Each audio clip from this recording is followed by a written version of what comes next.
అంటున్నారు చామల కిరణ్ కుమార్ రెడ్డికి సహకరిస్తారా గెలుస్తారా అని చెప్పి పూర నరసయ్య అంతమందికి పరిచయం చెప్పి చామల కిరణ్ కుమార్ రెడ్డి ఒక్కడు కాదు, ఆయన దామోదర్ రెడ్డి కోమటిరెడ్డి బ్రదర్స్ ఉన్నారు.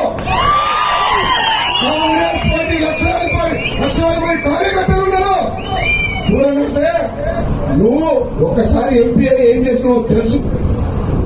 ఒక యువకుడు వచ్చిండు, దేశం కోసం మాట్లాడుతుండు, యువకుల కోసం మాట్లాడుతుండు, పేదల కోసం మాట్లాడుతుండు, ఈ ప్రాంతం కోసం కష్టపడతా పార్లమెంట్ లో గొంతు వినిపిస్తా అంటుండు. అటువంటి వ్యక్తిని గెలిపిద్దామంట. కులం మతం తెలియదు, మాకు తెలిసింది ఒక్కడే, మా రక్తం కాంగ్రెస్ రక్తం.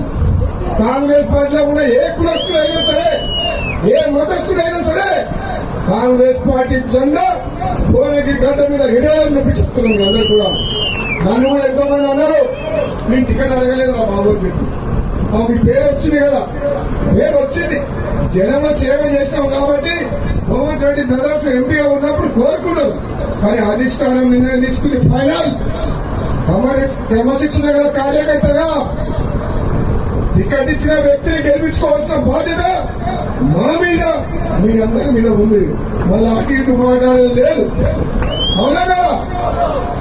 ఈరోజు చెప్తున్నాం, బీఆర్ఎస్ పార్టీ మరి ఎక్కడుంటది? ఇంకా మనకేమో టికెట్లకు 30 మంది అప్లై చేసుకుంటున్నారు, టికెట్లు కావాలని కొట్లాడుతూ కాంగ్రెస్ పార్టీ.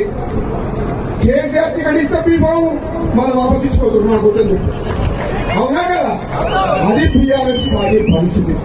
ఒకప్పుడు నీ అహంభావంతో ఒక నియంత్రణగా పరిపాలించినావు కదా, బండ్లు ఓడలైతాయి, ఓడలు బండ్లు అవుతాయి, ఒక సామెత ఉంది కదా, అదే